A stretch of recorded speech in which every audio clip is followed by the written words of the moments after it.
because I haven't been able to break it down. But the United States average, 56% of high schools in the United States start at 8 o'clock.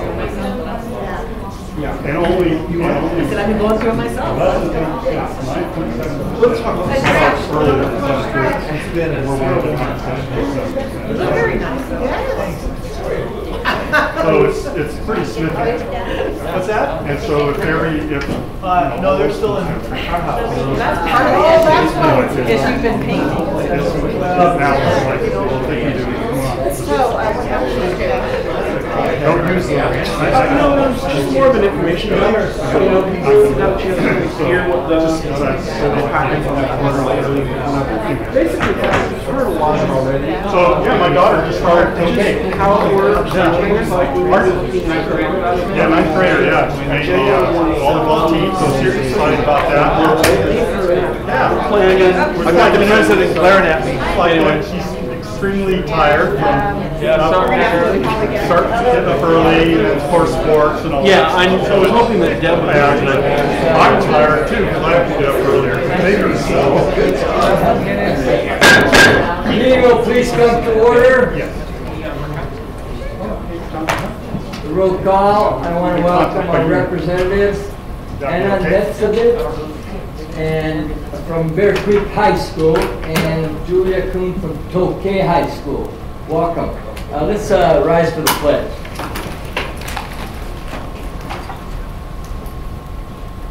Ready, salute. I pledge allegiance to the flag of the United States of America and to the republic for which it stands, one nation, under God, indivisible, with liberty and justice for all.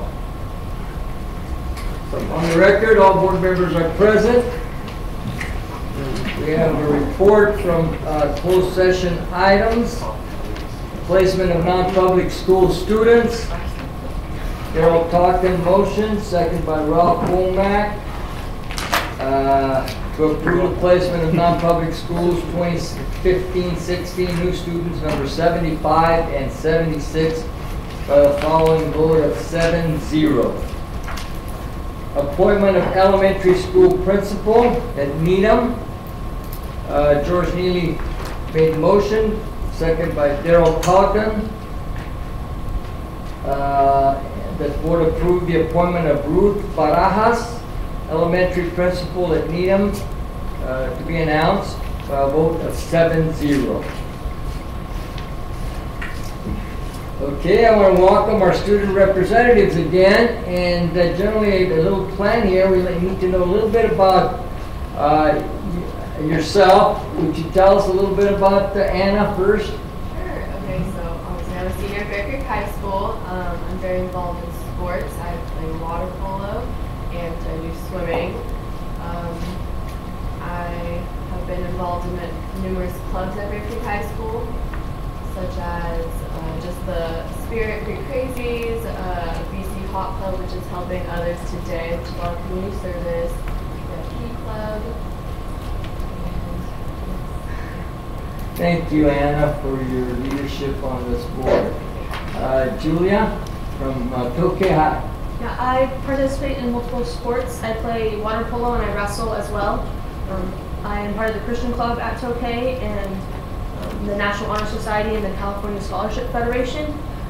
I also participate in student leadership at my church, and yeah, that's about it. Thank you, Julia. Gosh, the other two were athletes, and we have two athletes. My gosh, great to see you guys, and again, welcome, and any input that you have, we'd like to hear. Thank you. Okay, continue on with the agenda. We have the superintendent's report. Thank you, Mr. Nava, members of the board. I have a picture to show you this evening. This is our instructional coaching team getting ready to go out to our elementary schools to help with the iRead deployment. So they were all packed up and ready to go to help teachers implement the iRead programs to get that started. And I have a quote for you that I would like to share. This quote is from a first grade student to one of our coaches. Can you tell Irie that I love them? That pretty much says it all on what's happening out there with Irie. So you should feel very good about your decision and your efforts to get this going into all schools, and we'll keep you posted on how that's going. Also, we need to give a huge, huge thank you to the Michael David Family Foundation for the Reggae and Roan event that was held on Saturday evening. They donated all of the proceeds to Got Kids, $52,675. That is huge, as you know. They did all the work. They did everything. It was a fun, fun evening. Thank you to those who were able to make it. And thank you to Michael David Family Foundation for selecting Got Kids and for their support in giving us this donation. That is incredible. Also want to let you know that the next Got Kids event is coming up before we know it, January 16th. Please mark that down on your calendar and tell everyone you know. The first crab feed for Got Kids. January 16th, we're going to be serving hot crab, and it'll be held at the Japanese Hall, on Japanese American Society Hall, and I can't remember what street it's on, but it's Stockton. Yeah, thank you, Mr. Pepper. That's the end of my report. Thank you. Thank you, Dr. Washer. You may, Mr. Neely. On the Irie, one of the places I stopped by, both teachers made an announcement to parents there during the back to school, that Irie was not accessible from students' house. Is that correct? Do not know the answer to that. Lisa, do you know the answer to that? It is accessible from at home. As long as they can get on the internet, they can log on and do their Irie work at home. To be quite honest, some teachers are very concerned about that because they want to make sure that the students are doing the work and not the parents or other kids doing it. But it is accessible from home. Okay, maybe we need to make that clear because this teacher said, unfortunately, you can't do it from home. You have to do it from here. We will communicate that out. Thank you. Thank you, Lisa. Okay, continue on with the agenda. We have some action items. Consent agenda A, routine business. Any items that want to be pulled by the board? Yeah, Ms. Nava. Yes, sir. I'm going to pull item A2 just for A2. just a bit of an explanation. Okay. Anybody else? President Nava. Yes, Mr. Freitas. I will pull A7 for an extension. A7. Any minutes? A10, please. A10. Everly. Any members from the audience wish to pull any items from the agenda, routine agenda A? Ms. Nava. Mr. Neely. Approve consent agenda A. Second. Been moved by Mr. Neely and second by Mr. Heverly to approve the rest of routine agenda A. Board members, student members, vote. Okay. Board members.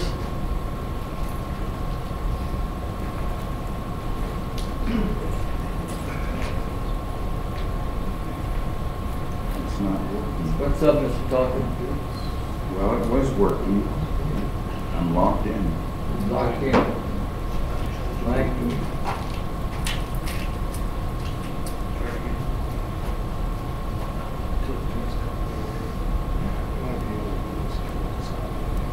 Broke it, Daryl. I broke it. I broke it. You broke the internet. You did. You know, perfect. That's all right. I need to do it again.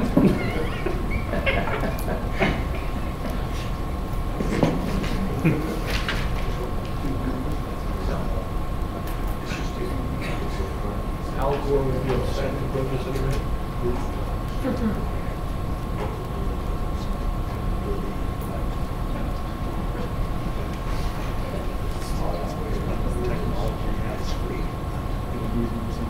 Imagine what it's like with 32nd graders in front of you. Or 24 first graders. I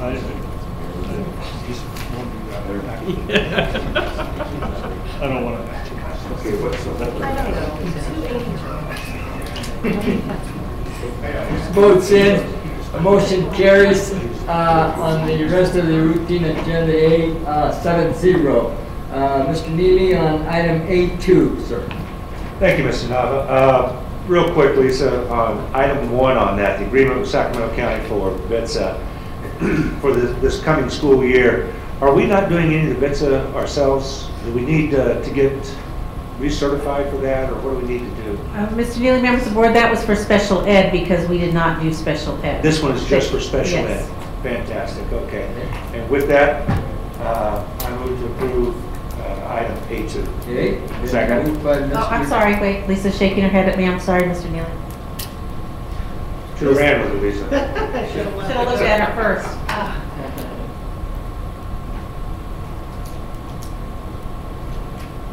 That's a lot of money. Looking at me. I know. Are we teaching our own? We are teaching our own. Yes, this is correct. This is special ed. This is just special ed. I just had a senior moment here. I'm I sorry. understand. Got to be a senior first. I'm close to being a very senior person. I'm sorry, Kathy, I apologize. That's okay. You were Okay, right. Lisa. What was that? What was that? I apologize. You were right. That on the record.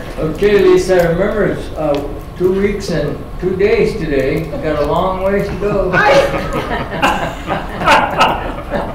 Been moved by Mr. Neely, second by Mr. Talkin to approve item A on the routine agenda. Student vote. Board vote.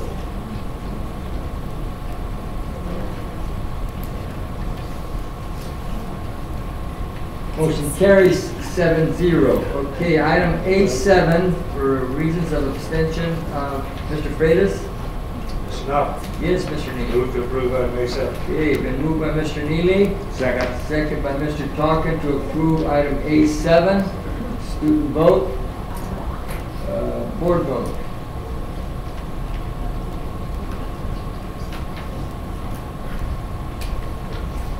Motion carries 4 with 3 abstentions. Thank you. Okay, we'll go to item 810. Mr. Heber. Yes, I just wanted a brief explanation. What changed in the work, the scope of the work? Is that what that's for, or is it? No, that's not a change in work. This is some technical changes that had to be required because of a court decision on leasebacks. And we made those corrections with advice of legal counsel, and that's what this is all about. Okay, very good. Thank you for the explanation. With that, I'll motion to approve. Second. Been moved by Mr. Heberly, second by Mr. Neely. And we approve item A10. Student vote. Board vote.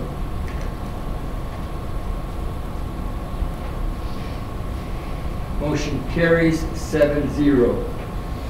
All right, consent agenda B, we have student discipline cases. Motion to approve. Okay, been moved by Mr. Everly, second by Mr. Neely to approve consent agenda B, student discipline cases. Students do not vote on this. They all call for the board vote.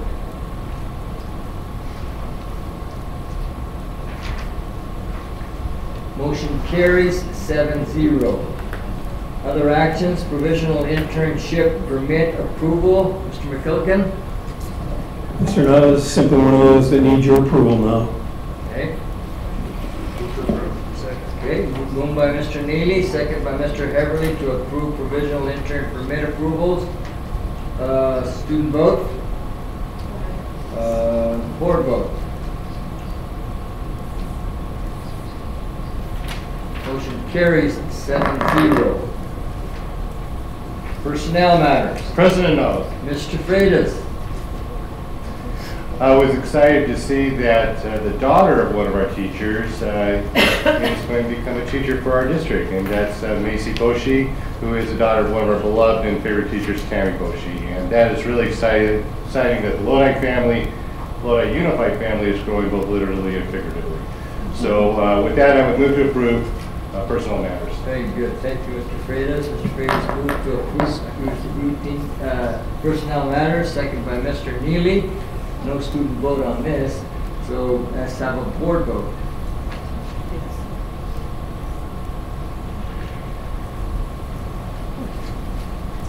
Motion carries 7-0. Okay, we're going to have communications, comments from student representatives. We'll start with Anna today first. Thank you, Mr. President and board members. At Bear Creek High School, we have leadership classes on campus together, such as Link Crew, conflict mediation, activities, and student government. And we're uniting to create a community on campus. Ideas are still floating around on how we should go about creating a community on Bear Creek so everyone feels welcome and at home. Restorative practices are now in effect. All staff members have been trained to standards of helping response to conflicts on campus. This program is meant to give students a new perspective on being disciplined by authority figures who will respond in an almost counseling way. The leadership groups on campus have just returned from the leadership camp this weekend, or last weekend, and were trained in the restorative program as well, so that if students ever need help or someone to talk to, we know how to go about helping and directing them. At Bear Creek, we're also bringing Rachel's Challenge. Rachel's Challenge is an organization we're launching off in September. It's a program that leads the school into a community of kindness, and it's the anchor project for our culture of kindness that we're creating on Bear Creek. Student government activities, Link Crew, and conflict mediation will lead the school in acts of community-based activities to solidify the campus. In student government, this year we have added an activities class. It's a second branch to student government, and the class will be putting on lunchtime activities, visiting classes during fourth period to develop community and sell fundraising items that develop school pride. This money will go to student government account in order to keep promoting new activities and items on campus to keep everyone involved and happy. We are also having Club Rush next week. Bear Creek is a very diverse school. We have over 30 clubs, and in each club we have over 10 members. It's very popular. Clubs give everyone a chance to explore and find themselves at Bear Creek. And also, Back to School Rally is happening this week. It is underway.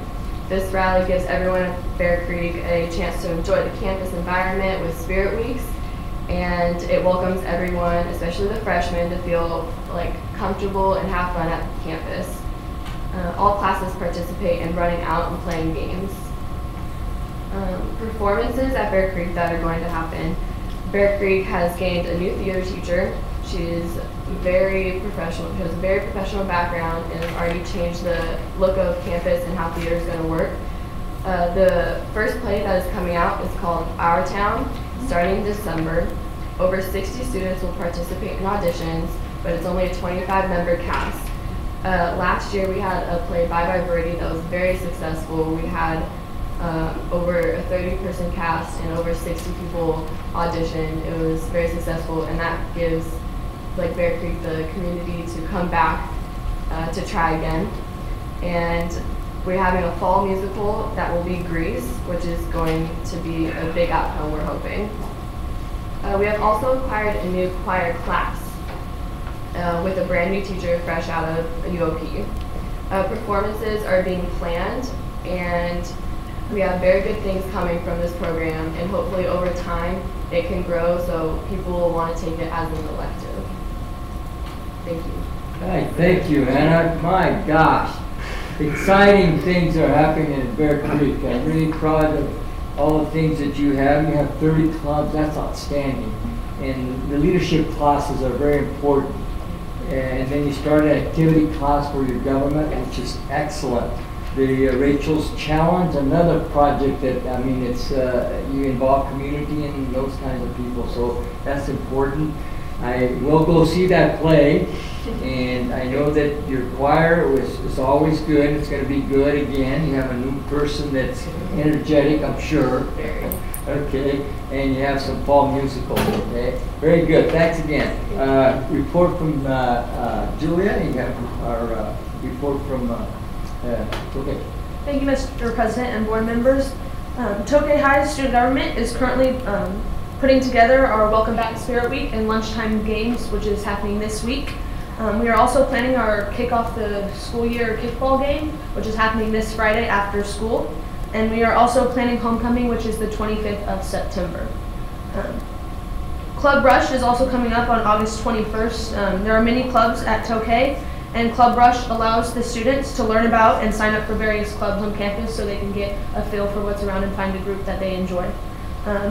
We would like to recognize our FHA Heroes Region 6 officers, Icelia Gonzalez and Lisette Young. And we would also like to thank, many thanks for our new finished gym floor, which is pretty awesome.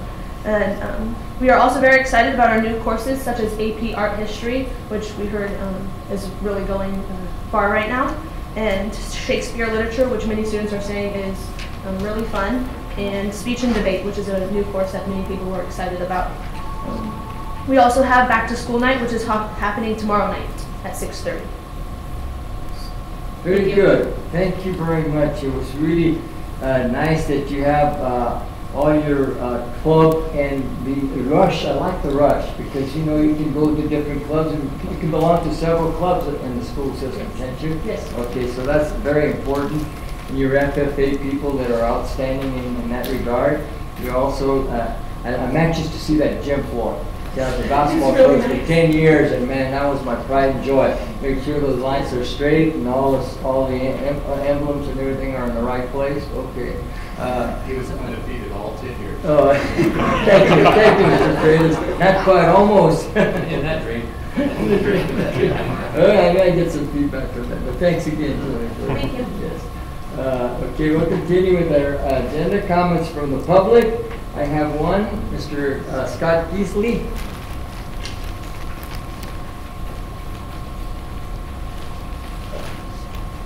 Scott Keithley, 1543 Fawnhaven. I'm a parent of a daughter at Tokay High and is now a Tokay Frosh on the Tokay Frosh volleyball team. And she's thoroughly been enjoying her now already 2+ weeks in high school and enjoying her classmates, teachers, her classes. So she speaks very highly of it. So anyways, President Nava, Dr. Washer, and members of the board, thank you for your supportive comments at the last board meeting in regards to including a later start time for our high schools in discussion of our facility master plan. Your feedback and recommendations to include input from our Lodi Unified students, parents, and teachers is appreciated and welcomed. It is imperative to educate all involved with the facts that a later start is in the best interest of our students' education, health, and welfare. Here's an example of what not to do. From 1999 to 2001, Edison High changed the start time from 7:25 a.m. to 9 o'clock a.m. And the school determined after the first year that there was no appreciable difference on attendance, tardies, and grade point averages. First, in 1999, the board approved the start time in July of 1999, and the start time began in the fall of 1999, even though a number of Edison teachers requested a year to be able to plan for the change. Second, a 1 year of data is insufficient to arrive at a conclusion of its effects of time change, but probably will not change the habits of students that have been late, absent, and aloof. Evaluating effects begin with comparing the data of incoming 9th graders to 9th graders prior to the time change, and then following those students and subsequent incoming students over a minimum 4 years.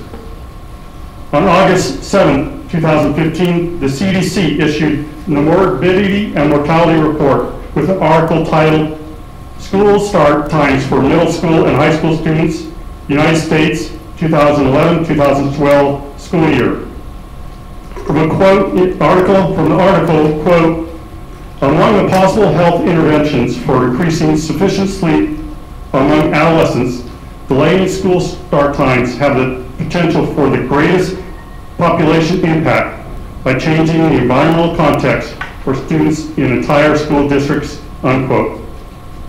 The article also recognizes that good sleep habits also contribute to adequate rest.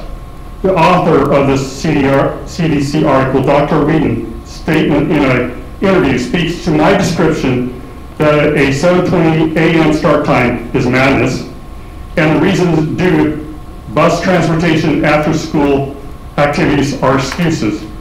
Quote, her statement, clearly the decisions are not made based on students' health and safety and academics, so much as things like bus schedules and other factors like that, unquote. I thank the board again for your recognition of my persistence because a later start time is that important. Finally, before I give some t-shirts, the No More 7:20 a.m. Madness t-shirts to our representatives from Tokay and Bear Creek. In our TCAL League, West High and Tracy High school times are respectively 7:50 a.m. to 2:50 p.m. and 8 a.m. to 3:02 p.m. Since 50% of U.S. high schools, which all have bus transportation and after-school activities, can start at 8 o'clock or later, then we can do the same. Thank you. Thank you, Mr. Keithley, for your report.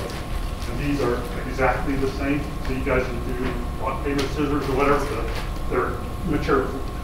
Okay, thanks. Thank you. Thank you. Thank you. Comments from employee group representative.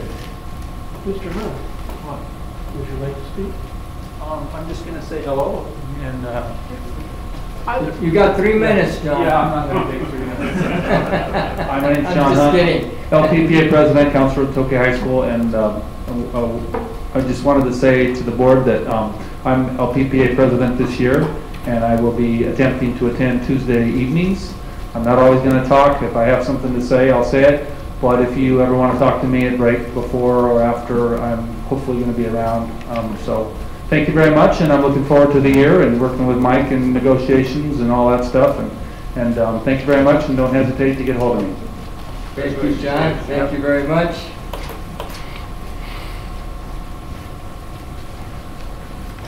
Mr. Nava, members of the board, sorry I had to miss our last meeting. I was with some colleagues getting some very intensive training at UCLA. Fishing, you said? No, training, I wish.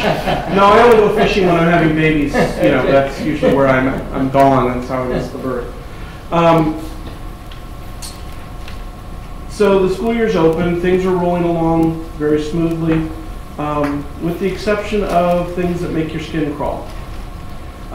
First of all, I want to appreciate and recognize the district's response to the mold issue at Julia Morgan. You might have read about it in the paper. Folks were really emotional about that issue. And as you know, when you read the internet and WebMD, a stubbed toe is immediately an indicator of cancer, which is, you know, and so mold obviously takes them to a very bad place because that's a significant health risk.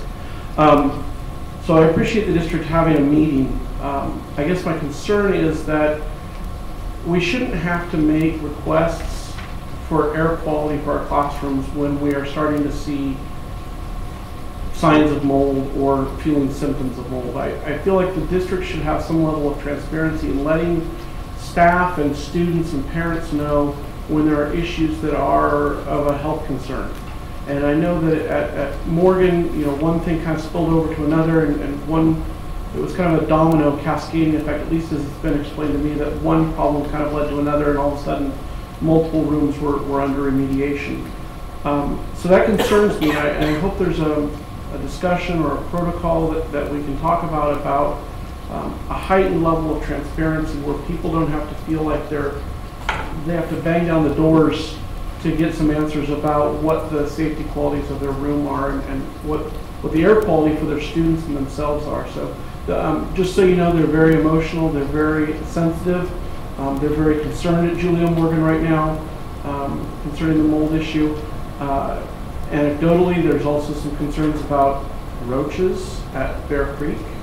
I don't know to the degree that I believe the story, but the way it was shared with me, it sounded like a Hollywood Bean horror movie where, you know, a ceiling tile cracked open and, you know, the cascade of roaches came down. I'm not quite sure I believe that to that degree, but there were concerns about that. But Morgan and Bear Creek aren't the only places where we've had these issues of remediation, and it seems like teachers have a challenging time getting answers. I know that we've had mold issues. Well, when I was at Tokay, we have them. That was obviously communicated very clearly, but Beckman's had some mold issues and there's been other school sites. So I'd just like to encourage the district to be forthcoming. If there's issues with health, that's not something we should really play with. Let people know about it so that we can take steps to protect our belongings, to make sure they don't get infected, because we don't want to lose our teaching materials while things are under remediation, and also for our health and the health of our students. Thanks. Thank you, Jeff. Any other comments from employee group representatives? All right, we'll move on to comments from board members.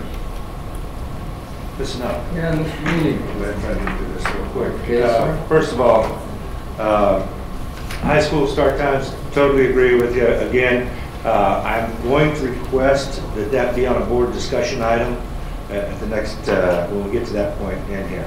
By the way, right on time, our CSBA representative emailed us something about that. And it appears that Louisiana has the worst start times, average start times in the country. And their average start time is 7:40. And that's the worst in the country. And we're at 7:20. So we have some things to do on that. Dates on the plays, can we get those? Make sure that gets to us some way? Because I would love to go see that. That'd be a lot of fun. And thank you guys very much. Great reports, and welcome to our board meeting. You know, it's going to be a fun year. Hopefully more fun than last year. CTE classes. One of the things that I'm concerned about, we got this long laundry list of CTE classes that are being offered. Now, my original thought was, oh, these are the ones that we're teaching, but I guess it's not really what we're teaching. So the question is what are we teaching? All those classes are in the catalog, but we're not teaching all of those this year. And some of them are taught some year. So what are we teaching? That'd be a good thing to have answered when we meet. When's our special meeting on that? Mr. Neely, members of the board, it is October 27th. Oh, jeez. I'm not going to be at that. Come on. I will be in the Caribbean on that one. All right.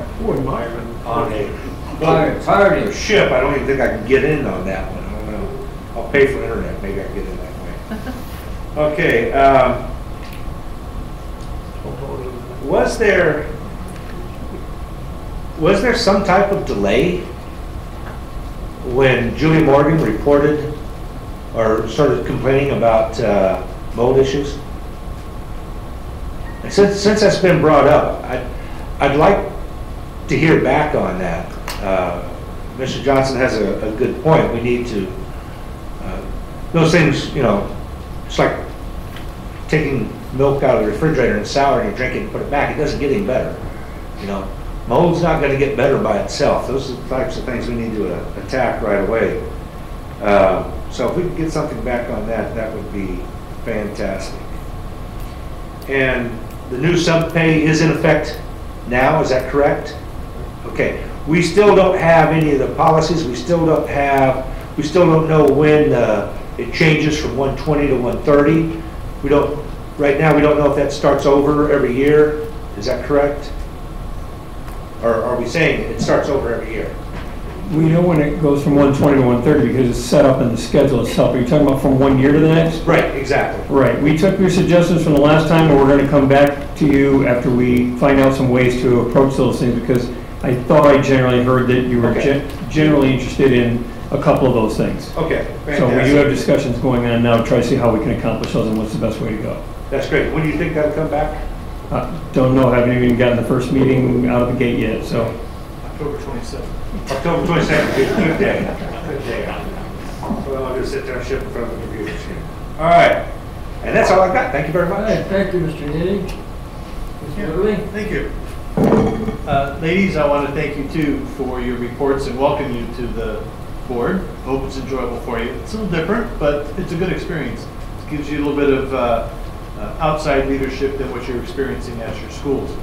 And the clubs are a great way for kids to feel more at home at a high school, because now they're a little fish in a big pond, especially for freshmen. So, thank you for your efforts in that. It's really, really good. And I look forward to your other reports coming up at other meetings. I too had questions about the air quality, because when probably the worst example in the district was when Tokay High had to be basically moved. And I think we've learned actually quite a bit from them. That was several years ago. So that's already been brought up. Yeah, we definitely need to move and move quickly once we have an awareness that there may be a problem. I want to also say that the Reggae and Roan event was a lot of fun. It was for a great cause, of course, and it was just a wonderful time to be there, and what a wonderful family they are to provide that kind of support for the district. It's really very nice. Also, a lot of activities going on. You obviously have quite a few at your school. One that wasn't mentioned was the Lodi FFA and Tokay FFA had a tractor pull out of the Clements Stampede grounds. I was unable to attend because it was the same evening as Reggae and Roan. However, I did check in, and they said that the attendance was quite a bit larger than last year. They had about 700 last year. They thought about 1,300 this year. And I did hear that it was a little hot and a little dry, but they all had a blast. So I just wanted to bring that up also. And back to school nights, they're, you try to go to them, but when there's so many in one night, you have to kind of pick and choose one that you haven't been to before. And those are always really enjoyable to go to.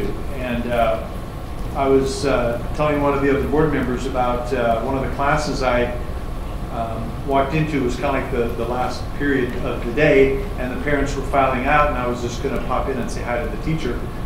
And the comments from the parents that were coming out were, "Wow, that was great. All that computer technology." And I thought, oh, that's kind of cool. So I went in and talked to the teacher. He had several of his Chromebooks out, and were engaging the parents, and this is how this works, and this is what your children are doing. So, when you get something positive like that, you want to bring it forward and say, yes, we did well.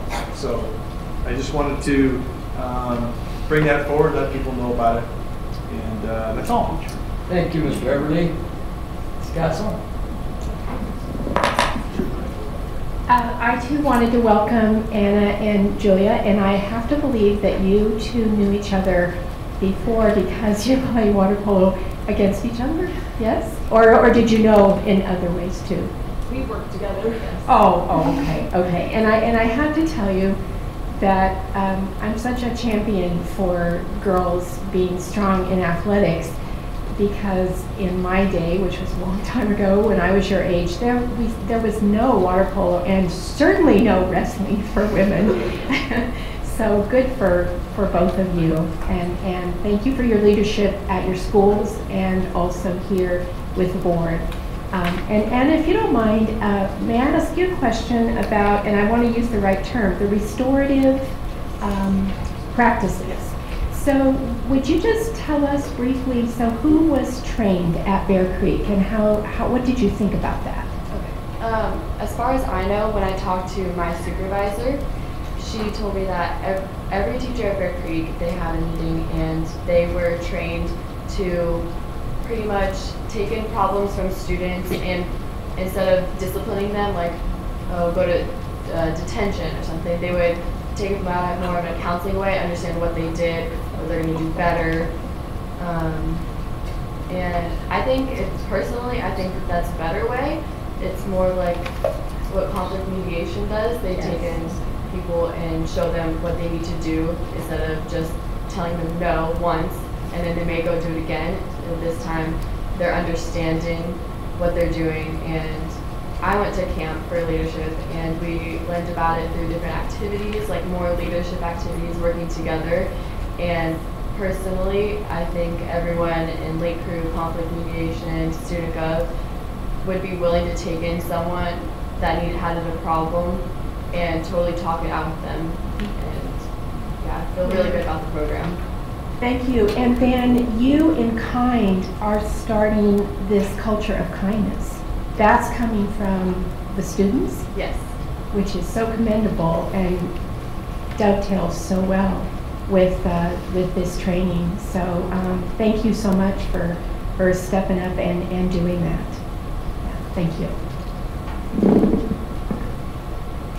Okay, Mr. Warren. Just quickly, 3 open houses. I went to Creekside, Wagner, Holt, Manuel Silva. And I want to also welcome Anna and Julia. And I want to reflect also what Ms. Castle said, that the restorative practices is something we're seeing nationwide being implemented. And it's looking at the child in the incident more than just a punishment. And looking at the reasons behind it. And actually, I'm excited about it because it brings an understanding of the violator, if you will, as to the impact they've had on other people and on themselves and on their family and what have you. So thank you for doing that, and the culture of kindness as well. And I'm really glad to hear that all the teachers have gone through that to get a better understanding of the difference in that. So thank you for that. And also, we talked earlier about iRead, and there was a comment that possibly some people may not have, some of the youngsters may not have internet access at home. And so I'm not making an advertisement for anything, but I know that there's a local cable provider named Xfinity Comcast that offers for less than $20 a month on certain income levels.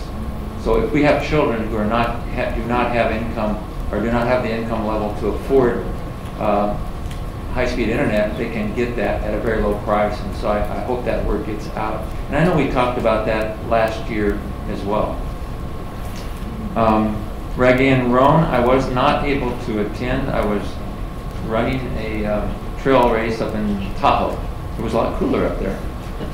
But I also have to reflect the thanks that we have to Michael David Winery. I mean, Phillips family is just amazing what they've done and continue to do. And so a big thank you to them. And I look forward to a warm crab feed. I've never been to one of those, but I will plan to do that. And then starting Friday, I will resume reading to first graders at Creekside every Friday. And I encourage other people to do that. It's very gratifying, and the kids love it too. Thank you. Thank you, Mr. Womack. Mr. Pettis.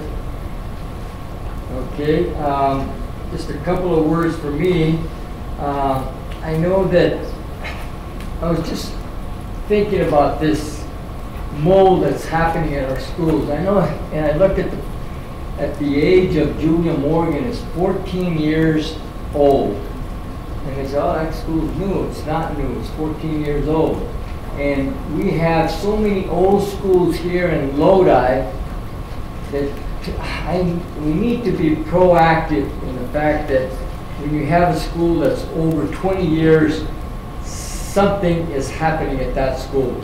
If we have some proactive people that can inspect those schools before it even happens there, and that 2 teachers having to pull things off the wall or whatever they did and discovered this, I'm sure it can be discovered if we have, if we're proactive to doing those kinds of things. Other than that, I again want to congratulate the winery, Michael David, for donating 52 grand to the Glass Kids Foundation. Excellent. It's inconceivable to think about that amount of money donated from them in regard, because I think that's the largest money maker that Glass Kids Foundation is at. Again, that's finished. Let's continue on with the agenda. We have a report, information report item, and that is the staff for preliminary information on school configuration. Dr. Washer. Thank you, Mr. Nava, members of the board, and this is going to be a group effort, so other staff members may jump in here at any point. If you could pull up the presentation. There was some discussion with the board about school configurations, especially in light of the facilities master plan effort that's underway. and trying to get a sense from the board if there's any decision to stay with the current path or if you'd like to go a different path. So this is a very preliminary report, actually just trying to get a sense from you as a board if you're comfortable with where we are now or if you want to have further discussions for looking at other options. So if you could go to the first. A little bit of the background. The current direction from the Board of Education is that new schools will be K-8. That was put into place before, I believe most of you were on the board. Board members recently have expressed an interest in talking about this. Current schools as well as future schools. Things that have come up are the K-8 model, and then there was also some discussion about K-5, 6, 8. The Facilities Master Plan Committee needs to know in October so that they can continue with their work. The next one, please. This is just a review of what we currently have in place. Most of our schools are K-6 with the 7-8 companion. We do have some K-8s, and of course we have one 4-8. Research, as with many topics in education, you can find research to support a lot of different things. Research can be found to support variations of models. Most of the research tends to look at environmental factors. There doesn't seem to be a lot of conclusive evidence that one structure is definitely better than another. There's just lots of variables involved. If you're looking at converting the current school structure, there would be many, many things that would need to be considered. This is not meant to be the end-all list. These are just some factors that we thought of that the board would need to consider. Converting current schools to either a K-8 or changing to a K-5 and 6-8 model. A lot of things will have to come into place with facilities, personnel, attendance boundary changes would be huge. Just a lot of things to consider. Next one. And looking at future schools, of course, land space would become an issue. If you're looking at K-8, that's a different need than if you were to break that up into two schools, whether it be K-6, 7, 8, or K-5, 6, 8 would require two separate pieces of property. Enrollment would need to be looked at. Whenever you're talking about any type of specialized, departmentalized program for 7th and 8th graders, there needs to be enough numbers to make that work. Attendance boundaries is going to come into play no matter what we do. And then, of course, funds. Instead of changing things around for current schools, there are some other things that we can look at to provide support to needed areas. We can look at additional support for 6th grade curriculum. We can look at the idea of math specialists or science specialists. We can also do additional support efforts into our middle schools, whether it be counselors, expanding the SAFE program, extra support staff that could work with the community and parents. So there are things that we can do to help out students in our current structure, and of course those things would go through LCAP process as appropriate. Our recommendation at this point is not to change things around with our current schools. We recommend that we keep our configurations intact the way they are at this point, but that we do look at some strategies to phase in some support in areas that we feel are of need, and that we do continue with the current board direction that new schools will be K-8. And lastly, at this point, we do need to hear from the board. We need some board input on your thoughts. If you agree with that recommendation and are comfortable staying with the current path, or if there is additional information that you want to explore, we can put that onto the September 22 study session. We do have that in place on the calendar. The topic that we will be talking about at this point is how we provide support to our students from the low-income subgroup, but we certainly can also talk about this issue as well. At this point, we have not done the nitty-gritty look at attendance boundaries and funds and that in changing things. I took a stab at it one day and it was a mess. So those are things that would take a lot of time, and so I didn't ask anybody to do that for us for today, not knowing if that was something that you were seriously interested in or not. So at this point, need to know what you would like us to do. If you are comfortable with our current status, and direction, or if you want to explore things further. Mr. Freitas, I know you got your mic down. I'm trying to see the doctor. Oh, sorry. Okay. Mr. Neely. All right. Thank you, Dr. Washer, for putting this together and everyone working on this.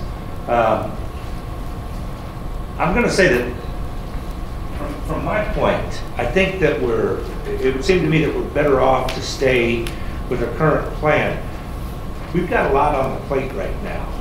There's a lot of things that are going on, and we need to continue to concentrate, I think, on that. And the thing that we're trying to do here is what's best for the kids on this. And I think it's best for the kids if we concentrate on what goes on inside the classrooms.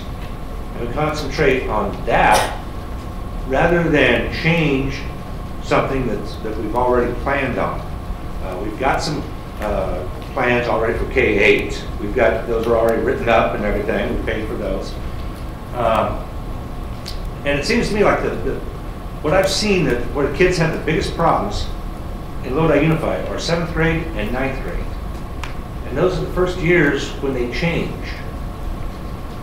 And it would seem to me that we could eliminate one of those changes and go to a K-8. That would be great. I think our long-term goal ought to be to go to K-8 now. Having said that, I understand that there's a lot of people who disagree because they feel that in a middle school you can bring in a wider variety of classes. Well, while that may currently be true, we could probably do something about that at our K-8s. We could do it there, and then that way those kids would be known from K all the way through 8. They'd know about the problems, the issues that they have, all that kind of thing. So I would prefer that we stick with our current plan and keep moving that way, concentrate on other areas. Thank you. Mr. President. Yes, sir, Mr. Dr. Copeland. I would like to recommend that we do have a study session, at least just to talk over these ideas and see if any change is warranted. I do agree with Mr. Neely. I like the K-8 program, but I think it's worthwhile to have a study session to go over all these items that the superintendent has brought forth. Yes, thank you. I also agree with the recommendations that we kind of stay with the same configurations.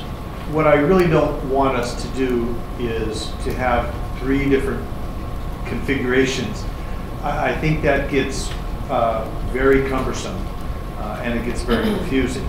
So I think that going to the current model of either the K-8, 9-12, or you have K-6, 7-8, 9-12. Those are the 2 configurations we have.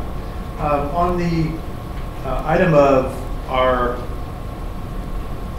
recommendation, I guess right now, the board direction, I guess, was K-8 schools, and like Mr. Neely said, you can probably find as many people on one side as the other. I think there are a lot of benefits to K-8 schools, but they have to be a very different school. You can't take an elementary school and convert it to a K-8 school just because you want to, because you have very different curriculum needs and course needs and exposure to different courses for the kids to set them up for high school. And let's face it, middle school, what you do in middle school has a real effect on what you can do in high school. So I like the configurations that we have, and I'm okay with staying with the K-8. I would maybe like to suggest that we have a component in there of flexibility, and that being that if where the need is for school X, we just don't need that school to be a K-8, and we have an opportunity to talk about it and say, yeah, you know what, I think this school would be best K-6, that's fine. But I like the K-8 model also. So all 3 of these recommendations I'm absolutely fine with. Yes, Mr. Womack? I too support the recommendations. I would say though that as we talk about the configurations that we don't lose in the shuffle these extra supports for 6th grade, because one of the things that we've talked about before is that transition from 6th into middle school. So knowing that, then we should do something specific for that and get those youngsters ready for that transition, both academically and behaviorally, because there's a big change in there. At the 8th grade, I've heard from a lot of principals and teachers that the pro and the con. But I agree with Mr. Heberly in that we don't want to try to fit a square peg into a round hole and try to make a elementary into a K-8 when all the facilities and all these other issues with it. So I agree with those recommendations. And I would like to hear what our student representatives have to say as well. Mr. President and the board, I do not support the K through 8 because there's such a huge jump between kindergarten and 8th grade, and even 8th graders and 5th graders. And being on the same campus would just mix too much in my mind together. I had a transition between 5th and 6th grade, and to me that actually helped being at a different school instead of staying at my elementary school, because that is like a beginning transition into the high school transition. You're introduced with a smaller one to like be more prepared for a larger one, and I think keeping middle school separate is actually a better idea because of just maturity levels and education levels. Thank you. Thank you to that. I understand where you're coming from for K through 8. I think it could be a great idea if you, like you were saying, you couldn't just make elementary school and then add 7th and 8th grade. It just, the way we see it is social and maturity wise. In that factor, I don't think it could work because from the school I came from, I couldn't see the 7th and 8th graders being like involved with the elementary school. But if you had a brand new school, K through 8, I think that if you got comfortable and you knew the problems throughout and you kept, and then the only transition you would have to make is through high school, I personally think that would be a good idea. Thank you. Thank you. Ms. Gassel? I understand the concern about the great cost in reconfiguring the design we currently have. And also if the data is unclear and probably very muddled about whether or not that would yield results. But what there is tremendous data on that is very positive is the school within the school, that academy idea. And we're already placing an emphasis on career technical education, and that is all one and the same, that idea of a school within a school.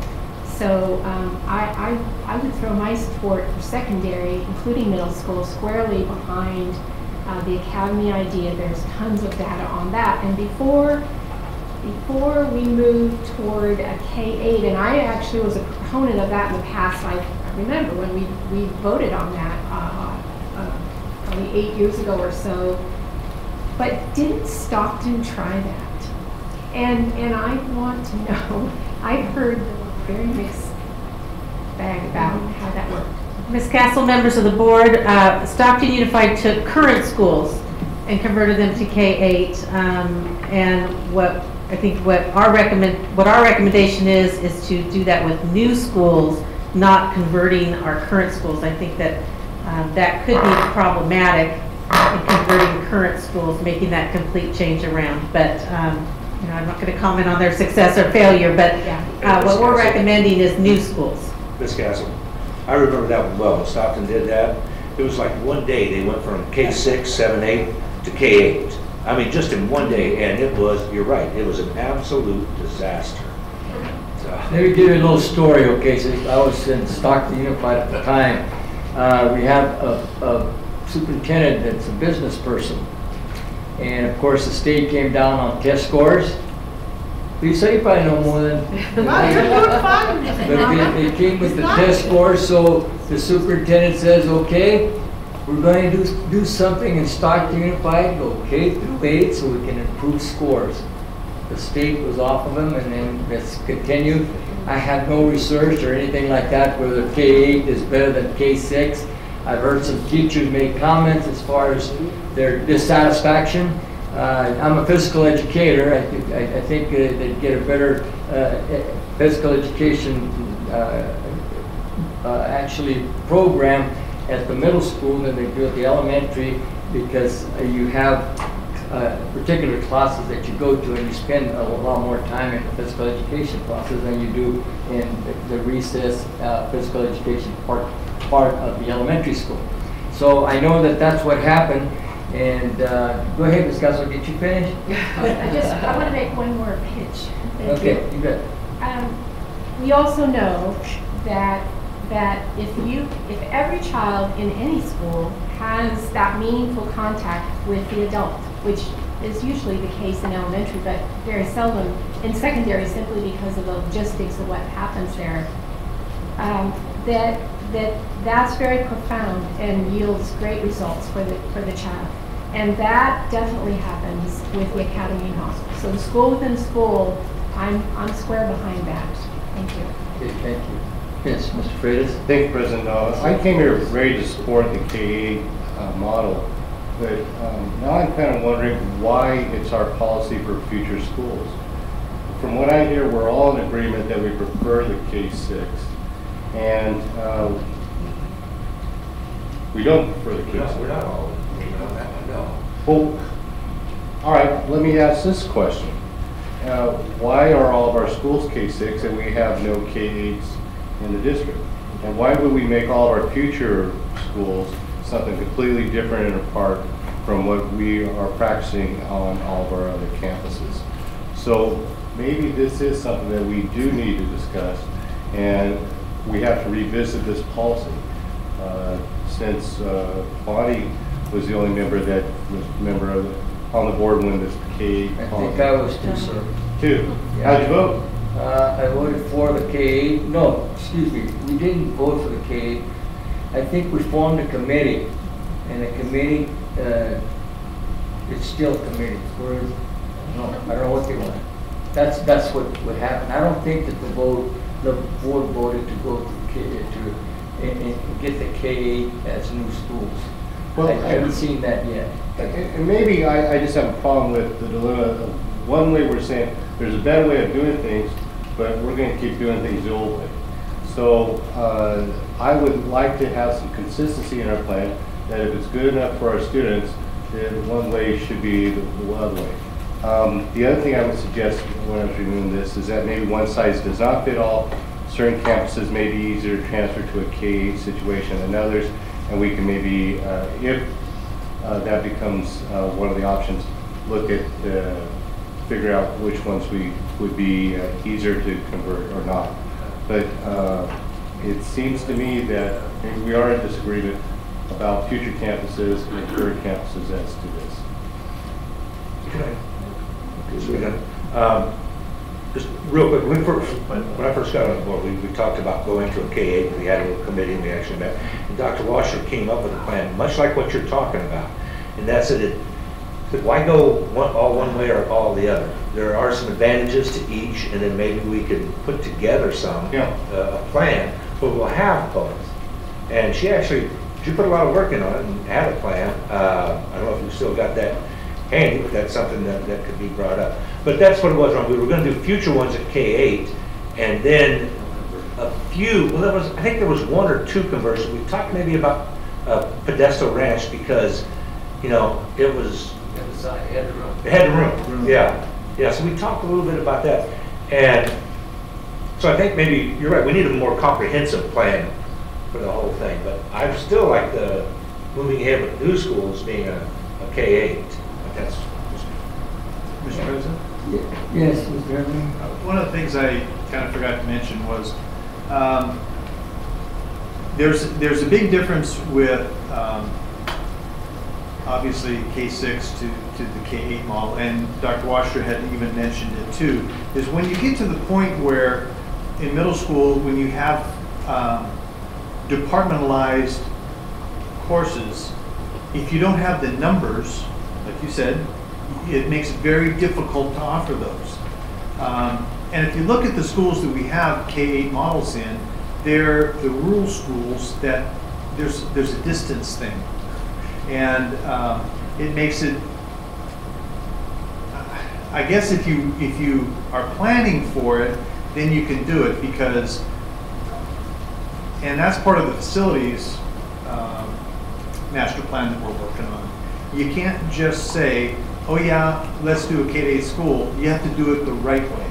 And the right way is maybe a touch more expensive because instead of having, you know, I know science well, so you have to have your labs and you have to have your storage rooms where typically you don't have to worry about that so much. You have a lot of equipment and you will be multiplying the equipment if you have a K-8 school. And I'm not saying that I don't like K-8 schools. All I'm saying is if that's the configuration we're going to go to, all of those things, which we will, I'm sure, talk about in the facilities task force, we have to be willing to say, yes, that's okay. It may be more costly, but that's what we want to do. And that was the only reason why I said for the K-8 model, I don't have a problem with going K-8, but I want to make sure that we do it the right way. Because if not, then it is not beneficial for the upper grades. It is very, I think, detrimental. So I think all of that will shake out because of the future schools will be planned with those facilities in them. And we don't know if the next generation science standards are coming, what they're going to be. We think that even through the consultants that we have for the facilities master plan, they're saying they need rooms with open space so that they can do things. And let's face it, when you have middle schools that are pretty packed, you know, Millswood's at 800 plus and Lodi Middle's at 900 plus, they just don't have the elbow room. So you'd have to, let's take that as an example, you know, you'd have to really have a whole new building and wing for something like that. And that's a conversion thing, and we're not worried about the conversion. I haven't heard anybody really go for there, but the main thing is, if we do go K-8, let's have some flexibility into it so that it's, like you said, not one size fits all. Any other comments before I have some comment? Yeah. Mr. Neely. Okay. Well, when you're talking about an academy concept, are you talking about like the 7-8 school within the K-8? No. Strictly secondary, middle school, high school, especially the academy being a school within the school. Right. Yeah. I'm familiar with the academy. I didn't know if that's what we were talking about K-8. But then, okay. One of the things that that K-8 would allow us to do, and Mr. Heverly kind of touched on this here, is that you're going to have more facilities for those 7-8. Well, those facilities can also be used by some of the K-6 students as well. High school where I just taught was actually a 6-12 high school. And what I could do, I had some 6th graders that were very good in math. So we finished 6th grade math and I moved them into 7th grade math at the semester break. Then they're going to go ahead and they'll finish 8th grade math by the end of 7th grade. That means when they get over to high school, they can immediately go into Algebra 1. We've had a problem with how do we accelerate the K-6, I mean the 7-8, and get them ready for the accelerated math in high school. Well, by doing a K-8, that would give us one way of helping that. We can actually accelerate those students into a higher grade level and tougher classes if we need to be. Now, it doesn't mean that, if it's a K-8, it doesn't mean that 7-8 has to be a multi-subject classroom. It can still be the classroom where we take separate classes. And also, you mentioned about PE. Well, 7 and 8, the PE requirement jumps from 6th grade, it's 200 minutes every. Well, sixth grade. Yeah, that's what I'm saying. 7th grade, that's when it jumps, so it's not going to affect that any, because the 7th grade will still have to have 400 minutes of PE every 2 weeks. So I think there's a lot of advantages here if we were kind of innovative. President Nava, yes, just a Dr. question. Yes. Are we still going to have the September 22nd study session? I'm going to talk a little bit about that right now, Dr. Talkin. We have this report here, and to me, if we have a study session on this report, what are we going to discuss that we've already have discussed here? You know, I know that the recommendation is not to change. I like the alternatives to change in structure of the current schools, like Mr. Womack mentioned, the math specialist and science specialist to support the 6th grade curriculum and instruction. And I also like the addition to support middle schools, such as the counselors and the SAFE program and community liaisons. But I do agree that if we're going to stay this way, and we recommended that any new school that opens would be a K-8, it's not in stone. I mean, this is what the board will make a decision, I would think, later on. I don't think we voted on that all new schools would do that. I would like to research that, Dr. Washer, if we had made a motion or we approved that. I can't remember doing that, there being that. So I do like the thing that's happening here and the report itself. I think it's something that Stockton Unified tried to do, that something that wasn't broken, they try to fix it, and I don't know if that's any productive. I think it's counterproductive to do what they did, you know, doing all those kinds of things, and it changes the whole thing, and I don't think their scores have improved. I do have some people that I communicated with on that, and they said if I would go back to K6 and go to the middle school. At Stockton Unified, they had 7th, 8th, and 9th when I first started there. That was a junior high. And then, of course, you have the K6, and then these people that were 9th graders were ready and prepared to go to a high school, which would be a 10, 11, and 12. But again, I don't know if you're talking about the study session, what is the meat of the discussion that we would have? You give me some things I think it would be productive to know, because I don't know what we would discuss. Well, any board members? Yes. If we draw this matter and don't have a study session, yes, then the next school is a K-8. Mr. Nava, members of the board, if what I'm hearing at this point, if you end the discussion at this point that the majority of the board is comfortable with the current direction, we would tell the facilities master plan that we would stay with the direction of new schools being K-8. Well, I'm not satisfied with that. Okay. I'm not either. Okay, then that's a decision that the board will have to make eventually. It doesn't solve it on a study session. We can discuss that, the benefits, and I don't know anything about the benefits of K through 8 at this point. I don't know any research that says that K through 8 is better than having K6 and 7, 8. If I did, I would come up with some stats, maybe, but other than that, I don't know. Mr. Nava, I think though there was this time sensitive for October for the master facilities. They're asking for some input from the board by the October timeline. I would echo Mr. Nava's question. If you would like to have this talked about on September 22nd, what in addition would you like to talk about? We would need to know what to prepare for. I'm uncomfortable now with the K-8 model. I would want substantial information telling us of the benefits, proven benefits, something that I don't believe we know any longer. I mean, it was thought to be a better model 8 years ago, but is that still the wisdom? And are other districts doing that? Why or why not? I would want to know more information. I'm not comfortable right now with moving forward with that any longer. Mr. Nava, members of the board, we can get you lots of research on that will point to benefits in different directions. It depends on what we pull up from whom, from what study. As I said, there is a lot of research out there on school configurations to support all different types of school configurations. I don't think that you will have a conclusive meta-analysis of that there is one better than another. I honestly don't.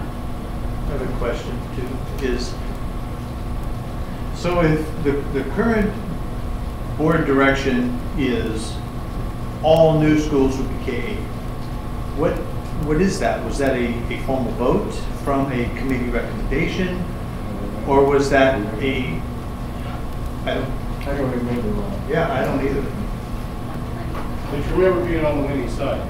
Absolutely, all the time. Well, I know that Never forget that. there were specs made for K-8. There was an architect put on the task to develop a K-8. We have plans for a K-8. So at some point, there was pretty firm direction. Direction. That there, we'd have to research on if a vote was taken, but there was there was movement in that direction. That was the direction.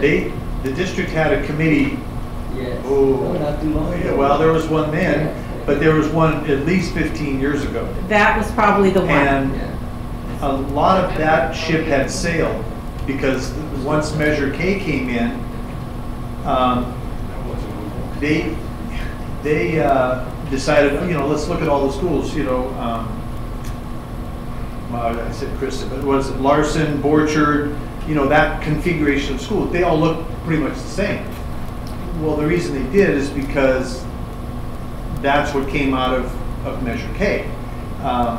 They had that configuration, and that's what they chose instead of the K-8 model.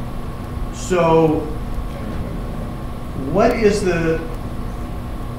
why couldn't the consultants give us, if we say, if we're going to build a K-8 school because it's the right thing for that location or whatever, or a K-6 school, they could give us configurations on either one of those, couldn't they? I'd have to defer that to Mr. Hearn. They certainly could look at the educational specs for a K-12, a K-6, and a 7-8, because those are the three configurations that we would be looking, or have currently. And I would have to agree that different areas would have different needs, and it depends on the population growth and what the particular population is. Currently, we're not growing at all. We've been steady for the last 2 years, and so it's going to be a while before we even discuss what that next school might be and where it might be. And as one of the board members brought up, we do have the K-8 configurations out in our rural schools because that makes more sense.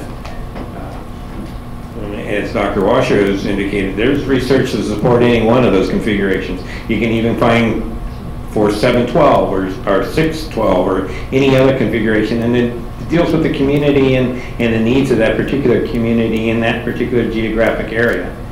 And there hasn't been any research that I have seen that shows that converting to a K-8 school has made any difference in any district, whether it be Stockton or anywhere else. Okay, Ms. Castle.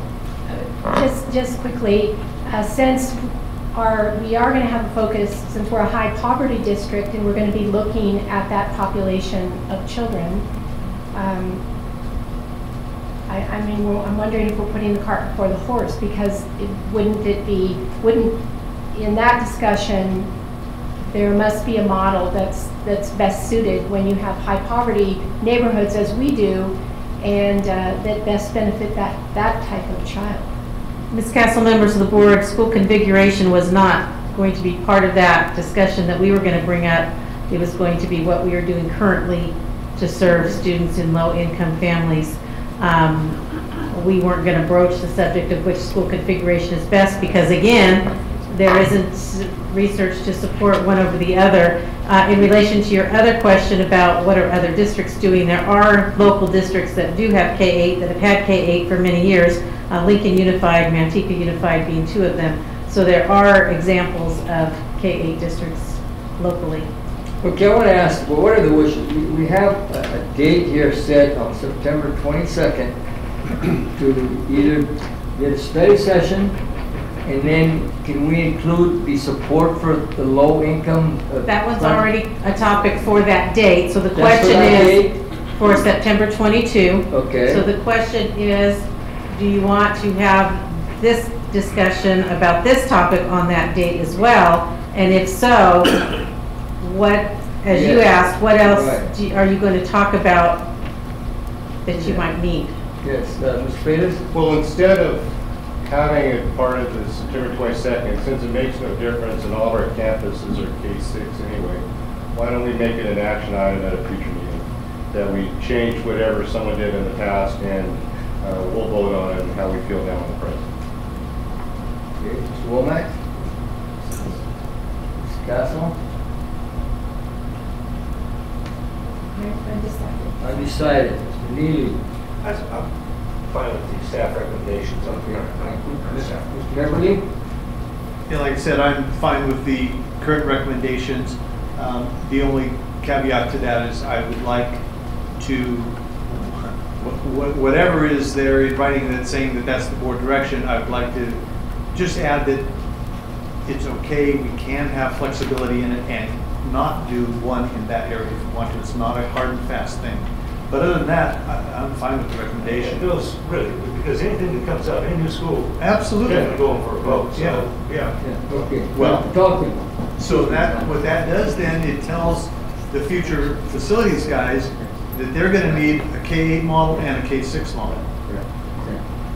I still like the idea of discussing it further, other than tonight.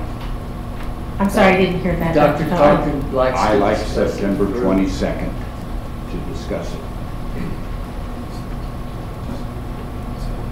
The only thing I see with the staff recommendation is that it's really no recommendation. And we end up with this hodgepodge of not giving facilities management any direction what to do, other than something that maybe a majority of the board doesn't support anymore. That could be the outcome. So I don't know why we're wasting their and our time on something that the majority doesn't want or the board doesn't want. Okay. And again, students don't like it, thank you.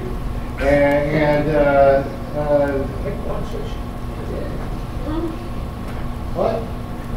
Yeah, split. Split. Yeah, it's split. All right. All right, well, there's no difference in students. Welcome to the democracy with money, man. All right, let's move on. Okay, Mr. Yeah, I think we have one board member that wants a study session. The other ones? You don't think so, Mr. Peters? I don't know why we're going to waste people's time. All right, let's not waste it. I'm the fourth one. Mr. Nava, members of the board, would you prefer that we tell the facilities master plan that it depends on the need in that area and that they are to make those recommendations for you to consider at the time? I mean, is that... That works. I think that works. I think board members are in agreement. Mr. Hearn, does that work or does that not work? Oh, it will work, but I think what you're going to find with the facility master plan is improvement to our existing campuses. Yes. Over the next particularly 5 to 6 years, that's going to be where the concentration of dollar will have to go if we can pass upon to get those dollars. As I said, unless we have some huge growth that occurs, that's not going to be the immediate problem as when are we going to build the school. I think our problem in the district is as indicated, we have some very old schools that need to have improvement to them, and that's the direction and concentration that I believe that the district should be looking at this point in time. That's kind of what the steering committee was talking about. So are you comfortable with that? That we let this play out as the need arises, that there's no firm, this is what the next one's going to be, but look at it at that point? Yes. I believe there is public comment too. I see. Sure. Hands. Jeff, did you have a comment? Why, thank you, Mr. Nava. Yes, sir. It's been a very enlightening conversation. How about that? For a variety of reasons. I think the students had some very good points. I think you as the board have had some very good points about this conversation. I think one of the questions, the many of which have come up, is we have to have a conversation about curriculum. Because curriculum should be a driving factor in what a facility needs to look like. And given that there are these pathways between math and science particularly, as we move from 6 into 7 and 8, that bears a conversation, because based on decisions that you've already made in math with the integrated math and decisions that you've yet to make with science as we approach next generation science centers, those conversations are going to play a role in what a facility has to look like. So I urge you to have a curricular, a pedagogy conversation as you begin to have a facilities conversation, because the two go hand in hand. there's a lot of conversation about talking about with kids and talking with facility master planners, and the one thing I didn't hear anybody up there talking about is anybody going to talk to the teachers? What works? What doesn't work? I mean, we've talked about what happened in Stockton. We've talked about, well, it works in Lincoln, and it didn't work here, and it didn't work there. Let's talk with folks who might actually have to implement this and get some feedback from them. It seems to make sense that if you want buy-in from your stakeholders, that they should be part of the conversation. And I mean, to that end, the association was a proud partner with the district when we moved forward with a bond with Measure K and Measure L. And I hope that we would be partners with you again as we go forward. So I just want to remind you that as you have these conversations, teachers are part of the conversation. Because I'm not hearing that as part of your dialogue as you talk about what is it we want to do, whether we're going to have a study session on the 22nd or not, or what the board direction is. Just keep in mind that there's a lot of different stakeholders that need to have a voice in this, particularly if you're going out into a political process that a bond might entail. And now with the outcome, Jeff, also parents. Yes, yeah. Okay. I'd like to make President Nava, board, this is Dr. Washer. I'm going to talk about K-8 as a parent, experiencing that in Stockton Unified, and I did not like it. One of the things I didn't like is, as Mr. Nava said, is that they did it overnight. So their facilities weren't there. So the poor kids had, literally, they had to go in and they had 20 minutes to get their lunch, eat it, and get out. I mean, that's just ridiculous because there was not enough room in the cafeteria. There were behavioral issues because of, you have kindergartners and you have, 6th, 7th, and 8th graders, and behavior wasn't always appropriate, let's put it that way, for younger kids to see. There were huge credentialing issues. I don't know if you guys remember, but I remember Lodi Unified gained because we got a lot of science and math teachers who did not want to go and get their multiple subject credential. And they said, forget it. They came over to Lodi, which was awesome for us because we gained some great teachers. But that's going to be another issue that you have to think about.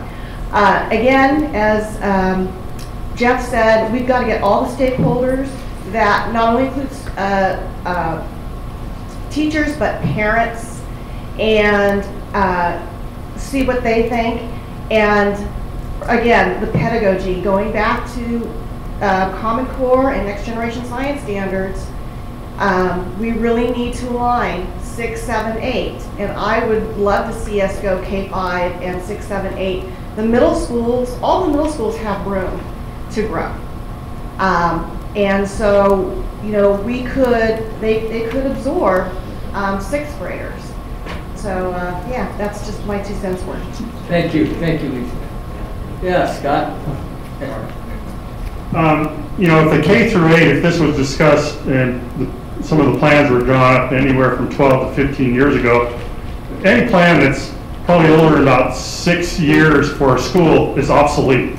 With today's technology that's going on, it's obsolete. So if it's drawn up anything older than that, it needs to just be trashed and thrown out because you're not going to touch it. The other thing I see is, I know when my daughter was in 6th grade, she was already ready to go to junior high. She was like, let's get out of here. I've been in this school long enough. And if you eventually looked at a 6, 7, 8 middle school might be an option. One, you get that transition at a good age. 2, even though you're bumping up the attendance in like a middle school, it does prepare them a little bit more for that big jump to a high school because you're going from 1,000 students, less than 1,000 students at a middle school to over 2,000 at a high school.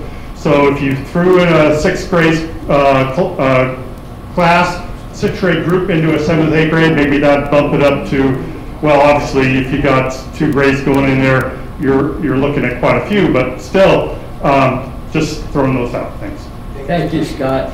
Dr. Washer, you have what you need? We have another comment? Oh, okay. How you doing? Hi. I just want to say that my kids went to Houston School, and that was a K-8. And it was a good experience for them, but that was several years ago. Things have changed, but the one thing that hasn't changed is what Mrs. Castle pointed out, or you, Mr. Nava, is we lose the kids at the 6th grade level and the 9th grade level. Those are two big transition years. So it doesn't matter which plan you guys pick, it's got to work for the priority of the kids. And you have to remember that going from 6th grade to 7th grade, the maturity level is way different. And they can tell you when they see the 9th graders come on the campus and they're seniors, they're like little kids. And they still push and shove and act crazy and stuff. We have to make sure that we have safety nets for those kids at those 2 points, because that's where we're losing our kids. Thank you. Thank you. Okay, Dr. Washer. Mr. Nava, members of the board, we are going to let the facilities master plan consultants know that the board is interested in looking at this on a case-by-case basis, depending on the needs of that particular area. That sum it up? Very good. Thank you. Okay, let's continue on with the agenda. Board Advisory Committee reports. Are we in the process, Dr. Washer, of having a 2+2 meeting with the city of Stockton? I know you mentioned that you had gone to the city manager.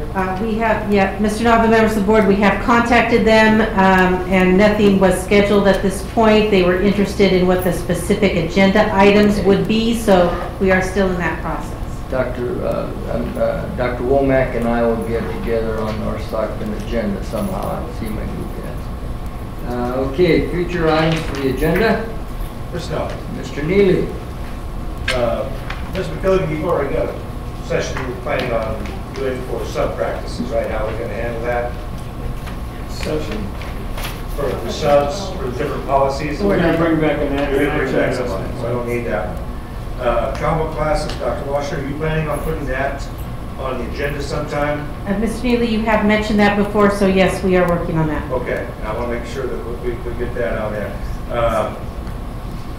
High school start time, I'd like to see that put on for discussion soon. And CTE classes, I would also like to see, I think we need another discussion on that. I guess we're having on the 27th. On that one, I want to see us some real data, like how many of those classes are we actually offering? Not just that laundry list of what's in the catalog, what's actually out there right now. So that's all I've got. Okay, thank you very much. Yeah. I support the discussion on the later start time, and with CTE, when we do that one, I would like to know how many actual academies do we have as part of that discussion. Anybody else? Motion? Okay. You move to adjourn, second. Mr. Womack, second. Meeting adjourned.